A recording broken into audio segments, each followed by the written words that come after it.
The following is a Comfortably Zoned Radio Network production.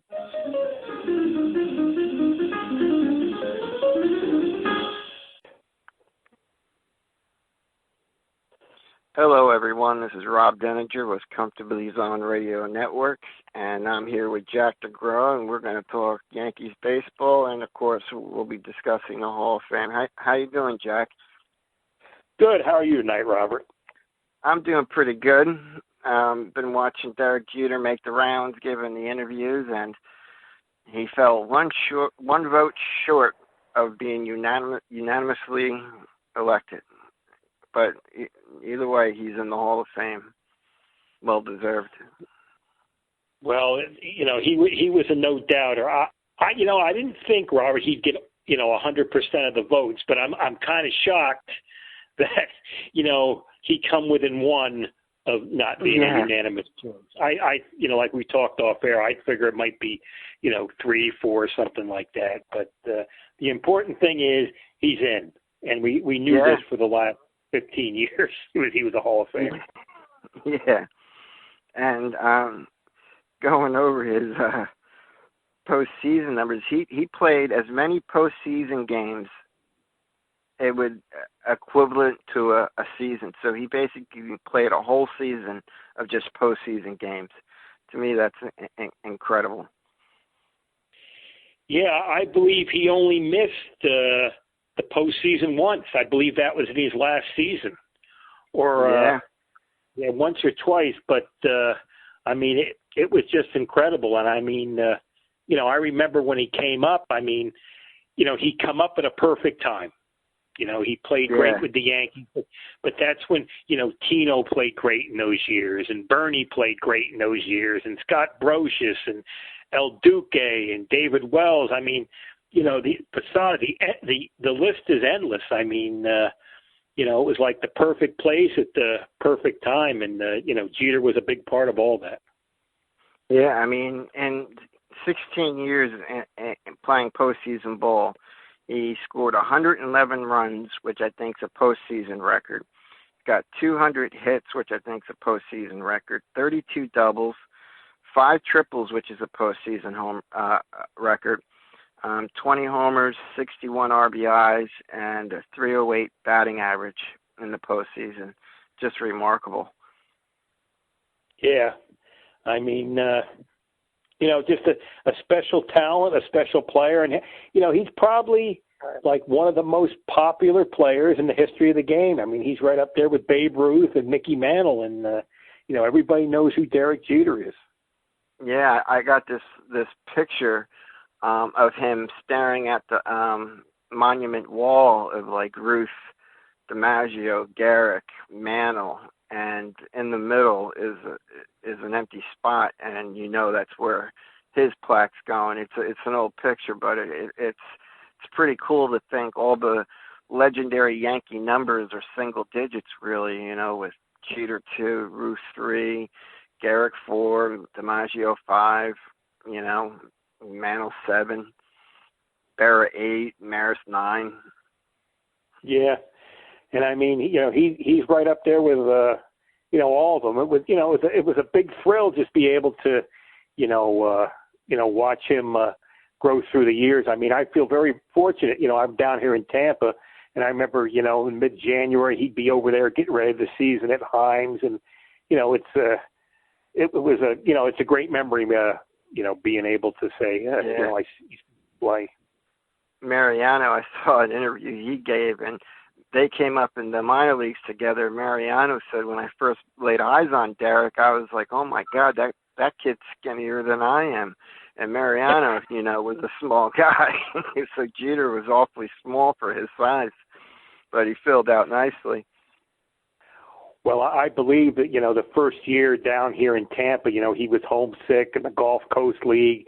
And I believe one of the first year in the minor leagues, he made like 55 errors or something. So, and playing at, at 12 noon, it's 100 degrees, and it's and you're homesick. And, I think he had regrets, maybe I should have went to Michigan. I might not be able to handle this, but he actually said that when he committed those 56 errors, he thought to himself, I probably should have gone to college instead. He said he really did have second doubts, and his confidence was pretty low, but he just decided to keep at it and give it everything he had. Yeah, I mean, a lot of times, when these kids come through the minors, they're not used to failure and stuff. And, the first year can be tough because, you're away from home, you're playing in Florida, it's over 100 degrees, and there's no fans, and, everybody's good. So it's like you just have to be tough because everybody's talented. You're not going to hit 400 anymore. So it's definitely a grind. And I like the story of when he was in the minors, and Don Mattingly and him were the last ones on the field, and Donnie started jogging to the dugout, and Jeter was walking, and Donnie turned back to him and told him to start running, and Jeter was like, why? No one's around. And Mattingly told him, you never know who's watching, and he always took that approach. And it's just funny that Donnie was the last captain, and then Jeter was the one who was named captain years later. Yeah, I mean, it's just funny how those things work out. And now Mattingly's down there in Miami with Jeter, and hopefully they can turn things around down there. And I remember when in '95 when they went to the playoffs, I was at Game 1, but Game 2 on television when Donnie hit that home run. One of the first guys at the top of the steps was Derek Jeter, going crazy, watching, after Donnie hit the homer. Yeah, that was a great moment for the Yankees, especially, for a guy like Mattingly, because, all those years he didn't play in the, he didn't get a chance to be in the playoffs. And it's funny how things, work out. If Mattingly would have played a couple years and they didn't get Tino, would they still have been able to, win the World Series? So, it's you never know how things are going to turn out. And you remember in '96, Robert, when Jeter hit the homer against the Orioles, and that kid, I think Jeffrey Mayer, reached over. Yeah. Imagine if that wasn't a home run. They might not have won the series that year. That's what I mean about the technology today and the analytics. It's like things like that, they'll never happen again. Yeah, I mean, it's the game is completely changed, and it's it's not going to go back to the old way. So it's the old timers we don't like it, but that's tough. That's just the way it is now. Yeah, but Jeter said even though he didn't play in '95, he said being on that team was huge for him to get a feel of the postseason that season, to get an idea of what it was like. Because he said he was never nervous in the postseason, but he had butterflies, and he liked that. But he said '95 really helped him and prepared him for future, postseason games down the line. He said that was a really big learning experience for him. Well, I mean, you were at Game 1, I was at Game 1. I mean, the stadium was electric for those two games, and then the Yankees went out to Seattle. In Seattle, if anything, Seattle was a loud ballpark, and that fifth game was intense, and it was a rough series for the Yankees to lose, but it must have been a great experience just to go through that. And being a Mattingly fan, I mean, in Game 1, he gets the go-ahead RBI single in the sixth to score Bernie Williams, and then in Game 5, he had the go-ahead hit to give the Yankees the lead late in the game, only to lose it in extra innings. It was just like Mattingly. It was just he really stepped up. I was happy to see that he could play and produce and be effective in the playoffs. At least that brought me some comfort. Yeah, and that Game 5 is also when Mariano really stepped up, because he was a setup man for Wetland. And Wetland. Yeah, Wetland shit the bed a couple of games that series, but Mo stepped up. Yeah, because he came. I forget what inning he came in, but I mean, that's where he made his name. That's where people started taking notice. Yeah, I think he come in the 6th or 7th inning, and he pitched a couple scoreless innings, and then, the Yankees went ahead and they brought in Jack McDowell, and it's still painful to think of. Yeah, and not only did Jeter, get the Hall, but Larry Walker made the Hall of Fame, and he's a Hall of Famer, Larry Walker. I mean, he started out, I think, with the Expos? Yeah, he was with the Expos. The Expos, throughout their years, had some terrific players. I mean, the Expos, if they could have got some fans, they would have, might have been in the series a couple times. But Larry Walker was an outstanding player. So he's a well-deserving Hall of Famer. Yeah, when I think of the Expos, I mean, I think of like Gary Carter, Tim Raines, Andre Dawson. I mean, they had some really good players through the years when they were there. Yeah, that team was loaded, and it's just a shame in the strike year it might have been them and the Yankees in the World Series, because they were both leading in mid-August when they had the strike. So yeah, you never know what could have been. And also, Curt Schilling got 70% of the vote. So, I mean, he's creeping up towards, the amount of votes you need to get in. I think it'll be a matter of time before Schilling gets in. What do you think? Yeah, I think you'll see him in there in the next year or two. I mean, he was a terrific pitcher with the Phillies and the Diamondbacks and, the Red Sox. I mean, he was just great in the playoffs. So, he's well-deserving Hall of Famer. Yeah, and Roger Clemens only got 61% of the vote, and Clemens got 61%. Bonds got 60.7. I know a lot of people don't want to see them in, but I'm one of the, I guess, few that would like to see both Clemens and Bonds make the Hall of Fame one day. Well, I think eventually they'll get in, but I don't think you'll see them in the next maybe 3 or 4 years. I think you get a new group of writers who are maybe a little more forgiving of the steroid era. Yeah, that you, I can see those guys get in. I could see Bonds not getting in because it was no secret he was doing steroids. Clemens, for the longest of time was the most dominant pitcher in baseball before any rumors of steroid use. And so I think if either two of those get in, it'd probably be Clemens over Bonds. Yeah, another thing is, Bonds didn't exactly have, he wasn't exactly Mr. Personality, so I'm sure he pissed off a lot of writers over the years and stuff. So, that's another strike against him. But, he was one of the greatest offensive players ever. He got in the batter's box. He was just terrific. You couldn't pitch to him. And one of the things that baffled me was Gary Sheffield got 30.5% of the vote, and that was good enough for ninth.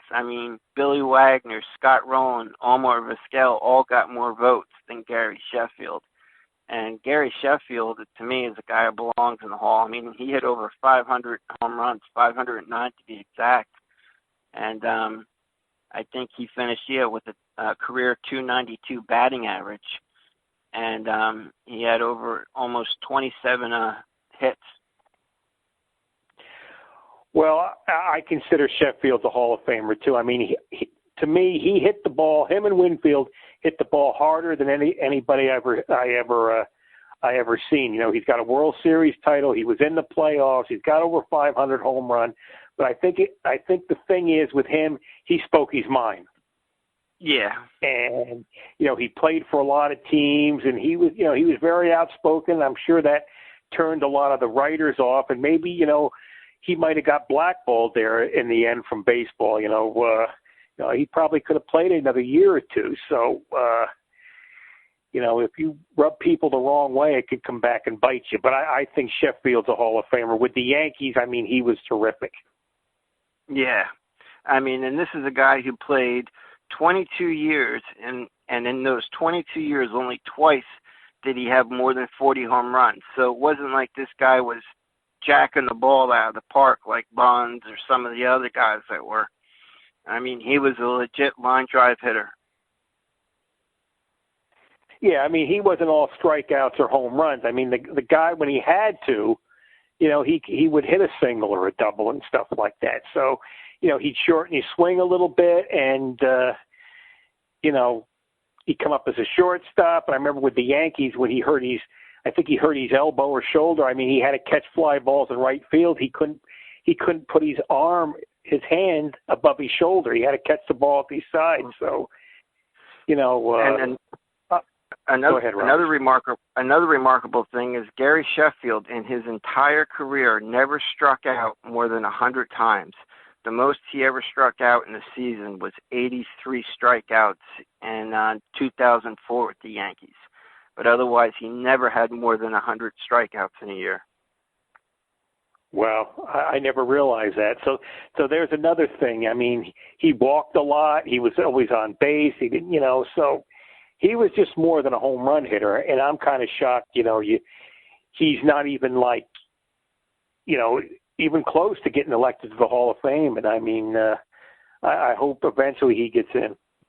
Yeah, because his on-base percentage was .393, which is almost 400. You know, I mean, that's 40%.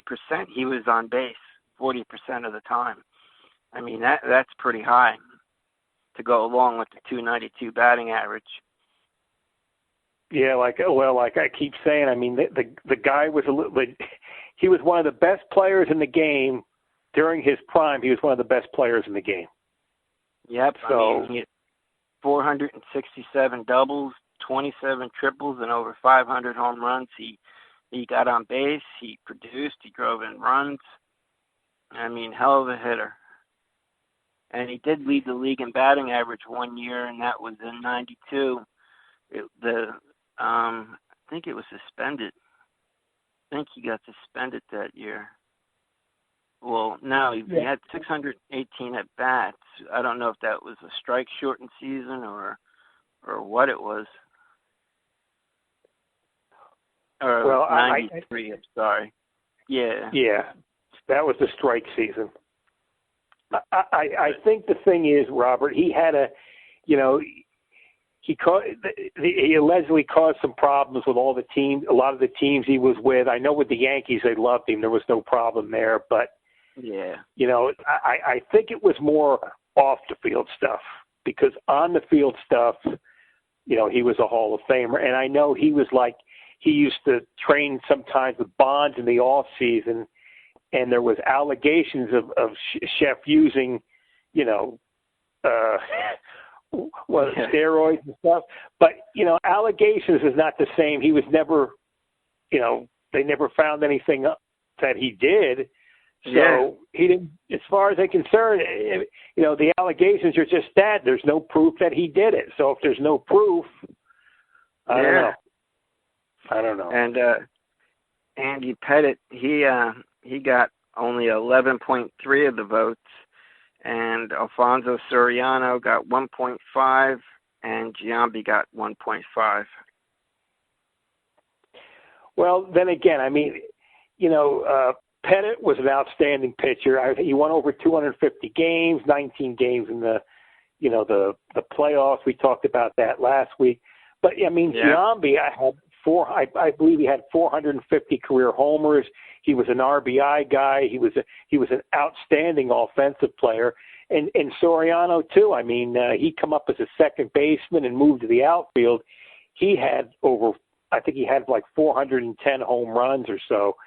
And, you know, he knocked in over 100 runs numerous times. And I mean, even if these guys aren't Hall of Famers, I don't think, you know, you can just, it's a shame they're off the ballot. That's what I'm trying to say. And Alfonso Soriano, didn't he play the beginning of his career in Japan? Yeah, I believe so. And then he come to the Yankees, and I mean, he was as skinny as a rail, but he had great wrists, and boy could he hit. He was, You know, he had some trouble defensively at second, but he was a terrific hitter. Yeah, the ball exploded off his bat. And in 2001, in Game 7, you know, if things didn't go wrong at the end there, a couple bleeders and Tony Womack having a great hit there off Mo at the end, Soriano had the game-winning homer. Yeah. But, yeah, it'd be interesting to see in a few years if Schilling and the Clemens make it into the Hall. That I'd like that, and I'd like to see Sheffield's percentage go up greatly, because I think that's just a travesty. I'm sorry. Yeah, Schilling is just a matter of time, and I think Clemens. I mean, you could see Schilling in there next year, and Clemens. I think it could take maybe 4 or 5 years, but I think eventually get in. And with Gary Sheffield, it's going to be tough, but. Maybe in the distant future he'll get elected too. What do you think of Omar Vizquel? Do you think he's a Hall of Famer? I mean, he's 272 career hitter. I mean, he was a great shortstop, great fielder, but offensively, I mean, well, for a middle infielder at the time he came up, I mean, they're good stats. 270. I mean, it used to be in the 60s, guys who hit 230, 240 were shortstops.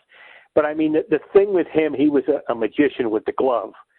So, you got Ozzie Smith in there, and you got Bill Mazeroski. So, I mean, a case could be made for Omar Vizquel to get in the Hall of Fame, because he was, something special with the glove. He was one of the best, shortstop ever defensively. Yeah. And I don't know if you've seen, but today there's been videos all over the internet of the Yankees, Stanton, Gleyber Torres, Luke Voigt, and they are working out like they're getting ready for a UFC match. I mean, they're really going crazy with the weights and working out. I just hope that doesn't cause any problems during the season as far as, injuries, because, I mean, they're working out hard. Well, the thing is, Robert, they lift all these weights, but is it a baseball skill?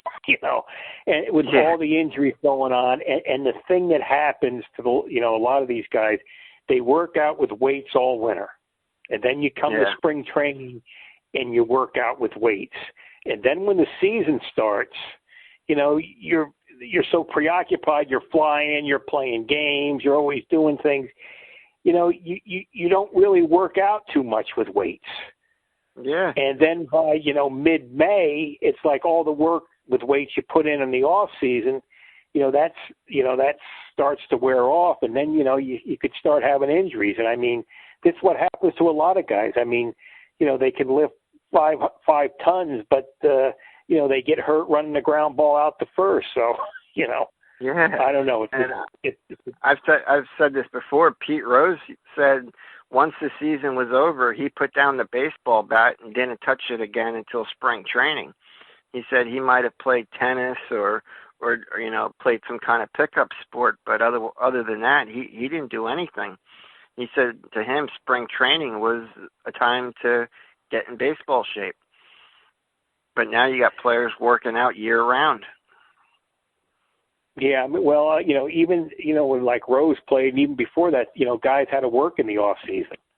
Yeah. Now it's a 12-month job, and there's millions of dollars at stake now, and a lot of these guys, if they can have 1 or 2 productive years, they can hang around for 6 or 7 seasons and make a lot of money, and be set for life. But I think with all the weights, it shows that. There's a lot of injuries. Yeah, I remember that movie 61 about the 61 Yankees and Roger Maris being worried about Mickey Mantle because he wanted to make the World Series so they can get that bonus money, because that bonus money went a long way during the off season. Well, I remember reading the story like Hank Bauer, who was a Marine and was in the Second World War. And he used to tell the rookies in the mid 50s, early 50s, he said, "Don't mess with my money." Yeah. we need that World Series money. So, Yeah, I mean, a lot of those guys who are from the Midwest, they would go back and have to work on the ranch, and others, they would have to go and find a job. I mean, God, I mean, completely different time. And also, going back to Hall of Fame, I think Curt Flood belongs in the Hall of Fame. Yeah, I mean, it's nice to see Marvin Miller get in. So that's a good thing. But I think, what Curt Flood, meant to baseball, I know it pissed off a lot of the owners and stuff, but he was a terrific player. I mean, he hit I think 292 for his career, and he was a Gold Glove outfielder numerous times, and he gave up his profession, to fight for a cause that, Marvin Miller said it's a losing cause. You'll probably lose this case, and they'll probably end your career. But he stood on principles, and I think in a lot of ways, I think he might have died of a broken heart because he died, fairly young. So. Yeah, but I mean, he gave an ultimate sacrifice. But I mean, prior to free agency, I mean, basically a team owned you until they decided to discard you, right? Oh yeah, I mean, if you retired and they still owned your you couldn't come back and in a couple of years and play. They had you forever, and I mean, if they didn't want to pay you a certain amount, what was your option?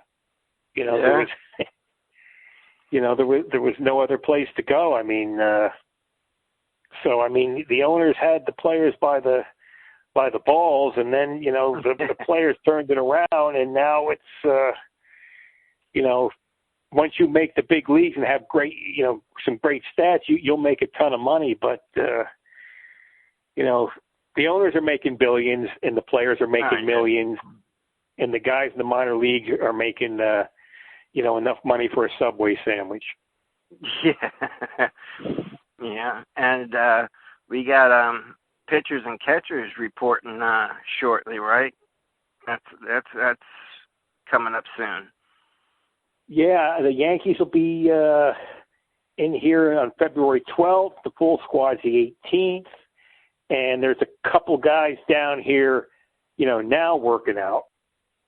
And so it's right around the corner. It's hard to believe, but I figured it out, and in about 4 weeks is the first exhibition game. So yeah, I think the photos that I saw today were from the Yankees. I think their complex. I think it was Stanton and Voit. They were going back and forth battling who could lift the most.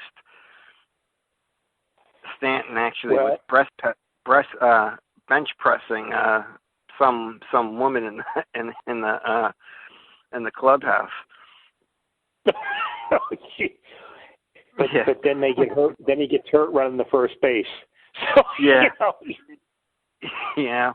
I mean, and we could really use his bat this year. I mean, for a guy who had an off year his first year and missed his second year, I'm hoping for a big year this year out of Stanton.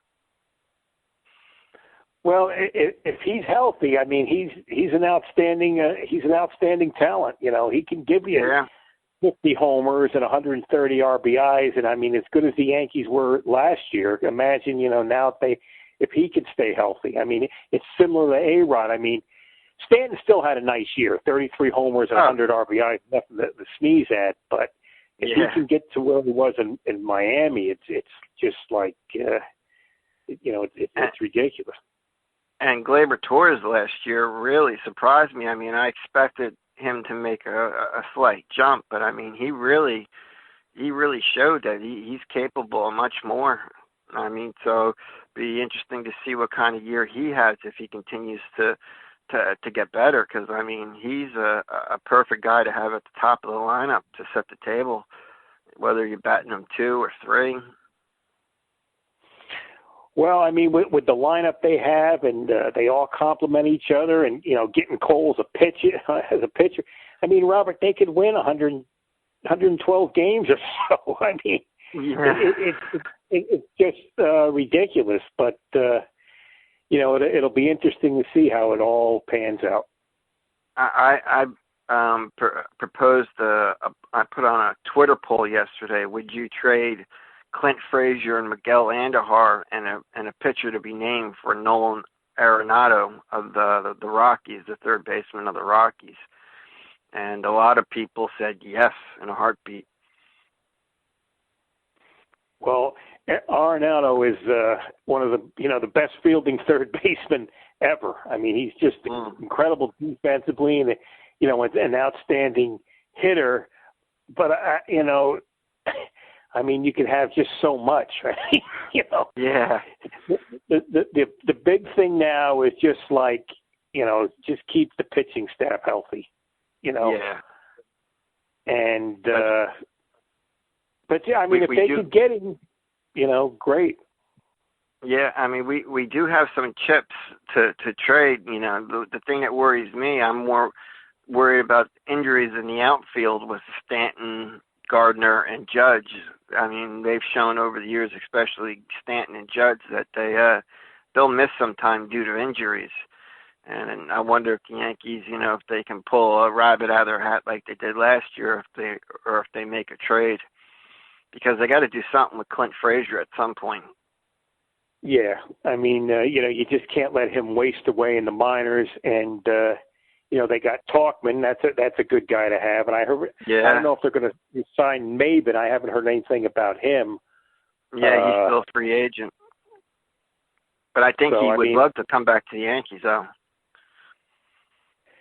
Well, I mean, that's a good possibility. I think you're going to see a lot of guys signing, within the next 3 or 4 weeks before spring training starts. And, you haven't heard anything about Andujar or Frazier or anything about trades, but, maybe you brought up that Arenado. That's a possibility. I know he's not too happy with the way he's getting treated, out there. So that is a possibility. I put out another poll where I said if Andujar outproduces Urshela in spring training, who should start third base? And overwhelmingly, people picked Urshela, and the reason is defense. But Andujar, you got to, what he did his rookie year, he put up numbers that only Joe DiMaggio did as a rookie. And if this guy really can hit the way people think he can, I mean, you got to find a way to get Miguel Andujar in the lineup, because you never know if Urshela was just just had one of those magical years where he had his best year of his career. Well, I think, like we've mentioned in another podcast, I think you'll see Andujar work out at first base. Maybe start taking fly balls in the outfield.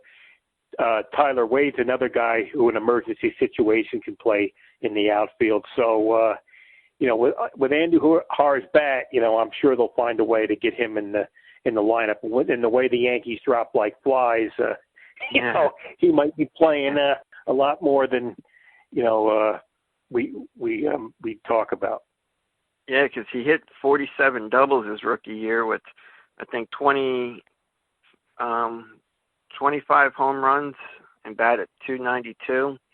The doubles, he's the only guy to hit, I think, over 45 doubles and 25 homers as a rookie since Joe DiMaggio. Well, it's a terrific bat, and we just have to see, what happens in the next, the upcoming months, because so there's still some battles in spring training, but mostly it's just hopefully they can stay healthy. Yeah, and I'm interested to see. Do you know if they invited Deivi Garcia to spring training this year? I haven't heard anything yet. I'd imagine about the 1st of February, we're going to start to hear of the invites. But I imagine we'll see him down here. And, he'll probably get into, in some of the games in the early going. So that's something for, for us fans to look for. Yeah, and also talking about spring training battles, Mike Ford. I mean, he really stepped up last year when he got called up. It'd be interesting to see what he does as spring training, if he makes a tough decision with Luke Voigt. Do they split time at first, or what they're going to do with him? Because I mean, if Mike Ford continues to hit the ball out of the ballpark, you're going to have to probably find a spot for him on the roster too, as a backup first baseman at least. Yeah, I mean, he's a quality hitter, and he's got an excellent eye at the plate. And defensively, whatever he gets to, he catches. So, he'll play a part this year. I know Voigt was hurt a lot at the end of last season, so he's not. He'll have to fight for a job too. But then Mateo, and then like I say, you'll probably see Andujar maybe work out there a few games.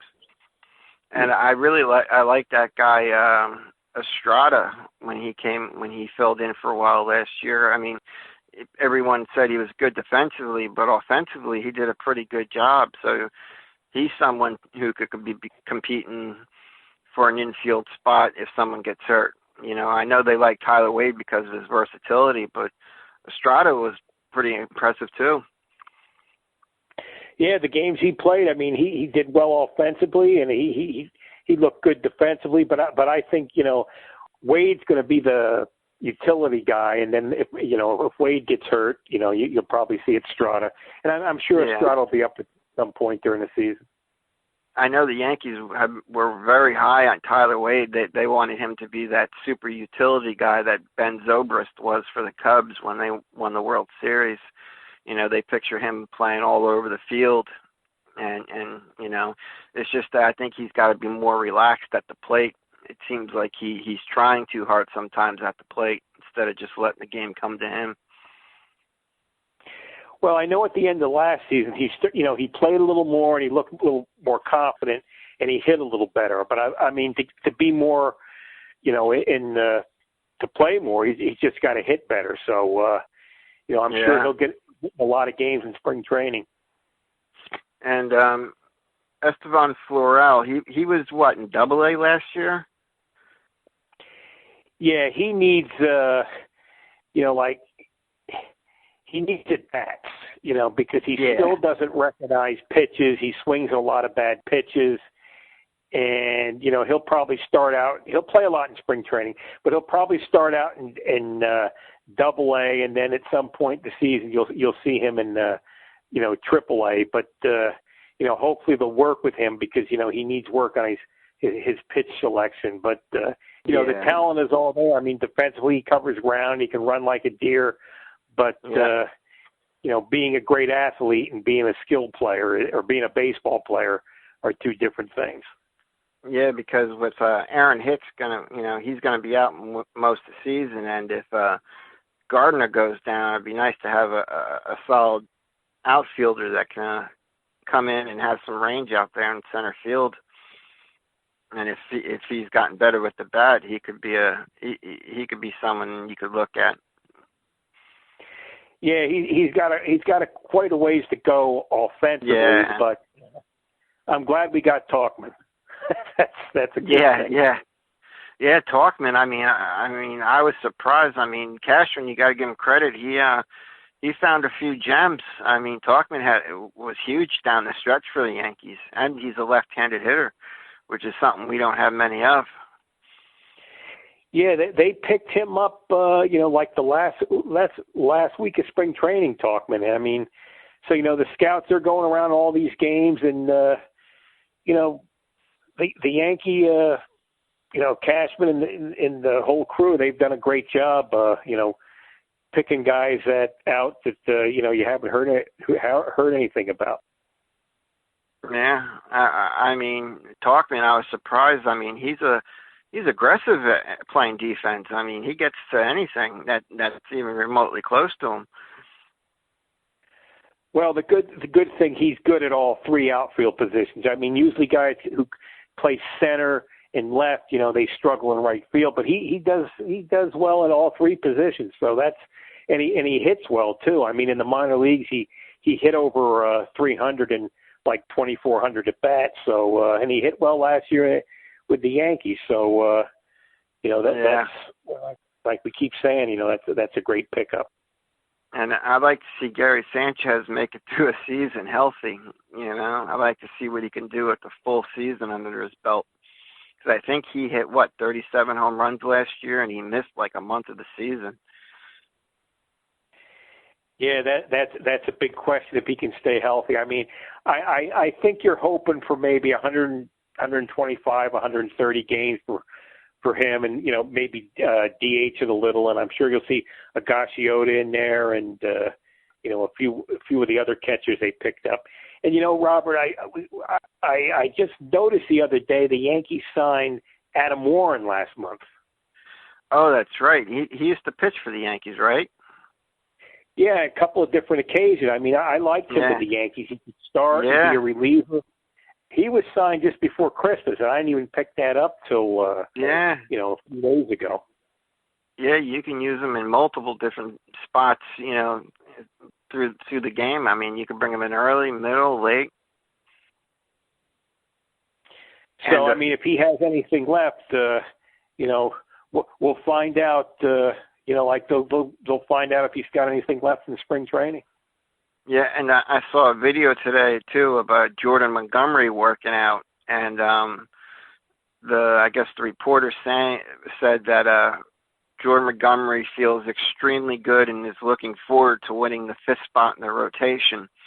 So I mean that's another position battle to watch is the number 5 starter who's going to claim it. You got Jordan Montgomery, Happ still with the Yankees, and whoever else might step up to try to take that number 5 spot. Yeah, I mean, I think it was important for Montgomery to get in some games at the end of last year, just say, okay, my arm feels better, I can still do this, and if he can stay healthy, I mean, there's another great arm to have, and I mean, I don't think they maybe want to unload Happ, but he's not a bad guy to have as a fifth option. I mean, he won 12 games last year, and he's been a successful big leaguer. So, his rookie more salary. His rookie year, he had the most swings and misses of any pitcher, a rookie pitcher, and I think he has something like 5 or 6 pitches, all quality pitches. And given that he's a tall pitcher, and he has that overhand delivery, it makes it hard for hitters to pick up the pitches. So if he can just learn how to pitch, effectively, he could be a really nice pitcher to have at the back end of your rotation. Yeah, I mean, there's a guy who could win maybe 10 or 12 games, and like who knows, Robert? We'll know shortly.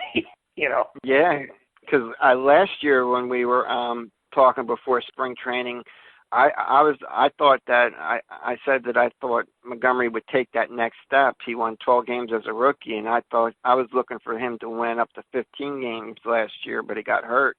So I'm hoping he can come back and be that, take that next step from what he did for his rookie year with 12 wins.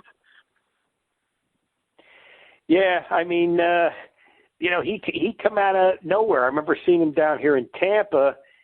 And, I didn't know he was so highly regarded. And then, he was with the Yankees, and I think he won 9 games his first year. And, so the Yankees have a lot of pitching. I mean, they got guys in the minor leagues who, they got 5, 6 guys in the minor leagues that we could see up next year. Maybe Garcia, and they got this Michael King, and there's a couple others in the lower minors. So, yeah. They have talent, most of it's in the lower minors now, but they got talent. I remember his rookie year, there were, I think, like three, maybe even 4 guys fighting for that number 5 spot, and then Montgomery came out of nowhere and won the job out of spring training that year. Yeah, I mean, somebody that emerges there at the end. That's what makes spring training so much fun. They bring all these guys in the first week, 10 days of the season. You get to see them in the big league camp, and so who will step up this year? Will it be Michael King? Will it be Devin Garcia? So that's what makes the first week, 10 days of spring training a lot of fun. Do you know if Greg Bird signed anywhere? I haven't heard anything. I'm sure before, there's probably about 3 or 4 weeks to go. I'm sure we'll hear something. He'll sign a contract and get an invite to camp, and hopefully he does well. I mean, we were talking last week. I know the Cubs are interested in Jacoby Ellsbury. Yeah, because they're looking for a leadoff hitter, and there's a report that they're looking into him and want to gauge his interest to see if he actually wants to play. But that would be an interesting place for him to go. There wouldn't be any, not that much pressure on him compared to, playing in New York. Well, I think, he might just give it one more shot to see if he has anything left, but it's awful tough to come back, after you've missed, practically two full seasons. So it's going to be tough for him, but I wish him luck. Nobody wants to be injured. And going back to Greg Bird, I mean, back in 2015, he was considered the Yankees' best hitting prospect ahead of Gary Sanchez. And, I mean, in spring training, he could knock the cover off the ball, but during the regular season, he would struggle, and then he would have to deal with lingering injuries. It's almost like he's never had a full season where he was just completely healthy.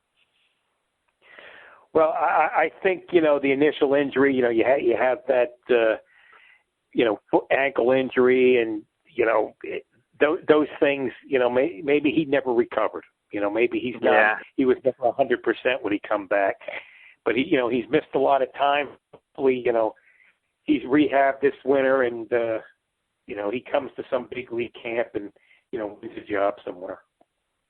I tell you though, I am excited. I mean, with our rotation, I mean Garrett Cole, Tanaka, Severino, and Paxton, and then if someone like Montgomery wins the 5th spot, I mean that's a heck of rotation, especially Cole and Severino. As a 1-2 punch, especially Severino is the guy that we all think he can be. Yeah, the best case scenario, maybe he'll have a couple pitchers who win 20+ games, and but there's always injuries. You never know what's going to happen, but.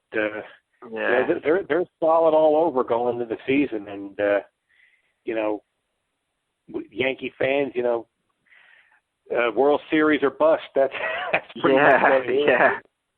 And I hope the guy Cashman gets DJ LeMahieu a contract extension some point during the season, because I like to see him stick around for a little while. Yeah, I'm sure they will. They got a lot to. They signed Sanchez with an extension and Judge, and they got to take care of Gleyber Torres and a couple other guys. But, LeMahieu should be right at the top of the list there, because you don't want to lose a glove and a bat like that. I mean, he's a terrific Yankee. Oh, yeah. I mean, he's the one that hit that home run against Houston to keep us alive last year. I mean, and it was an opposite field shot. He's a guy that can just spray the ball all over the field. Yeah, he's a special kind of hitter. I mean, you don't see guys like that anymore. He, like you say, he can spray the ball all over, and he can play anywhere in the infield and do a great job. So, there's another big pickup by Cashman. Yeah, and I think he set a record last year. He first leadoff hitter with over 100 RBIs for a season.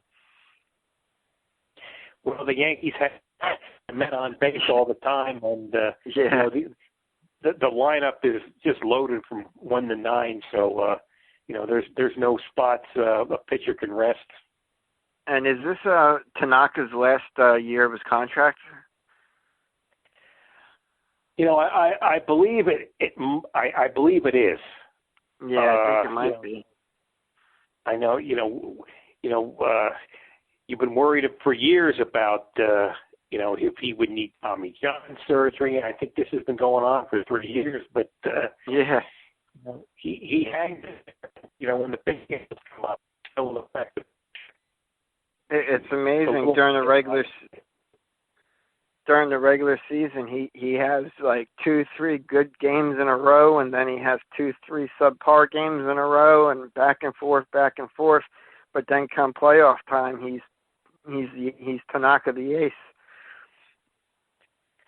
Yeah, I think pretty much, the Yankees are happy with him. I mean, he's done pretty much, what they, they expected, maybe a 15, 18 game winner every year. But I mean, the guy's he's a good, solid major league pitcher, and he comes up good in the playoffs. So I think they everything they've expected from him, he's given them. Oh yeah, absolutely. And I don't know if you know, tomorrow, my hero, my legend, Eli Manning, will be announcing his retirement. Yeah, I mean, I'm a little surprised, Robert. I thought he'd play another year, but, he's been a great Giant. Yeah, and I think he only wanted to play for the Giants, and I don't think he wanted to try to give it a go with another club and try to make a team. I think he wants to retire a Giant. But it's a shame because he said, he was conflicted because he feels he can still play, but he doesn't think there's a team out there that would be willing to give him a shot. And that's got to be frustrating for an athlete, knowing that you could still play, but no one wants your services. Well, I think, Robert, even if he does retire, is he really retired? He might just, still stay in shape. And at some point, because quarterbacks get hurt all the time, yeah, you might see him in, a camp next August or September because, quarterbacks get hurt all the time. So Eli might announce his retirement, but get that itch and, we might see him again. See, part of me was hoping that Tom Brady would sign with the Chargers out west, and Belichick would ask Eli, will you play 1 year for us? And I would love to see Eli Manning play with the best head coach of all time. Yeah, it'd be interesting to see how he would do in that system, but, looks like it's not going to happen, but I don't think it's completely 100%. It might be like 98, 99, but we still might see him, somewhere because he might get that itch. If he still thinks he can play, it's like make him tear the uniform off you. Yeah, the press conference is. Oh, absolutely. His press conference is tomorrow at 11 a.m. on ESPN. They'll be televising it. And it's amazing, he's been being bashed the last 2-3 years by everyone in the sports world and pundits and analysts and so-called experts. But today they were all praising him of what a great player he is. And the ones that said he didn't belong in the Hall of Fame today are now saying he does belong in the Hall of Fame. It's like, why couldn't you give him this admiration, the last few years? I hate that.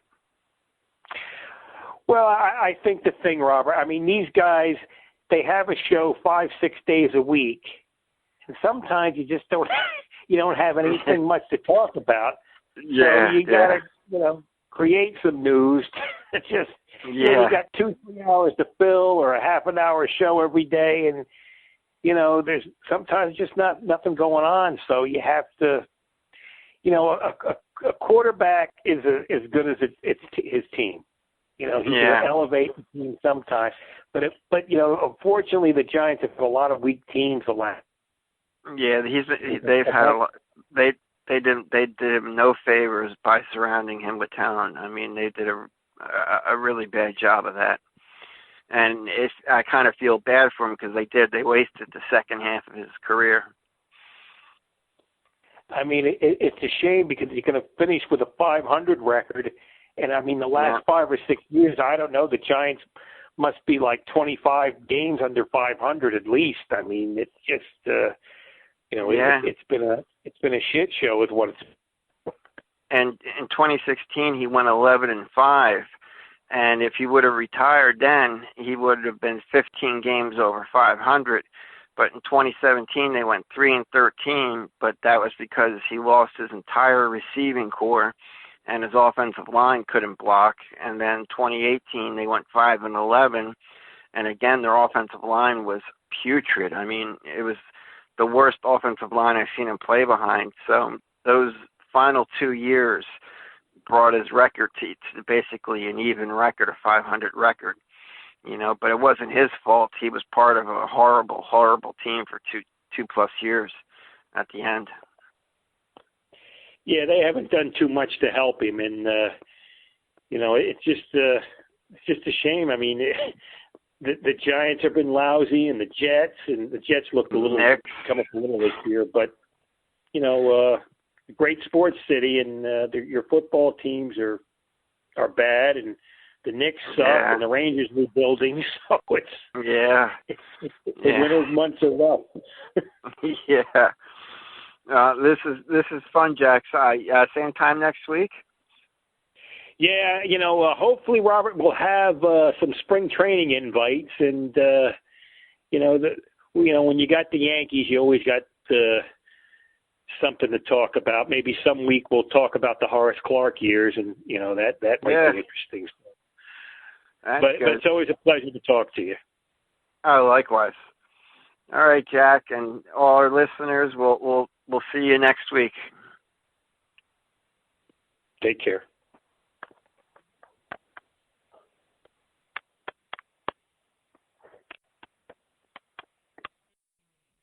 The proceeding has been a Comfortably Zoned network production. You are advised to keep your dreams wet, your humor dry, your children and grandchildren out of military recruiting offices and off the laps of clerics who wear dresses. Thank you for listening, everyone. Happy trails.